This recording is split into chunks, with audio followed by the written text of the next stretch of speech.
السلام علیکم سامعین، 9 جمادی الاولیٰ کی تاریخ شروع ہو چکے 31 اکتوبر ہے۔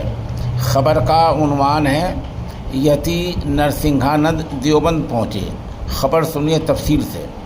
ڈاسنا مندر کے مہا منڈلیشور یتی نرسنگھانند گری آج جمعرات دیوبند پہنچے ہیں، جہاں انہوں نے کچھ مندروں میں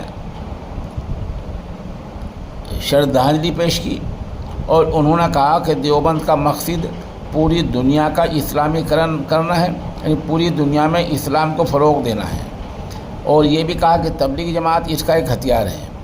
انہوں نے کہا کہ جس طرح سے ہندو سماج کی آبادی گھٹ رہی ہے اور مسلم آبادی بڑھ رہی ہے، یہ چنتا کا وشے ہے، یہ تشویش کا باعث ہے۔ اگر اب بھی آواز نہیں اٹھائی گئی تو آنے والی نسل غلامی میں پیدا ہوگی۔ یتی نرسنگھانند نے بتایا کہ انہوں نے اپنے گرو سے پرارتھنا کی ہے کہ فروری کے پہلے ہفتے میں دیوبند میں 2 دن کی دھرم سنسد منعقد کی جائے گی۔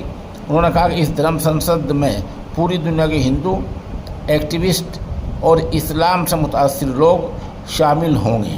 بہرحال اس طرح کی باتیں کہی ہیں اور آج وہ دیوبند پہنچے تھے۔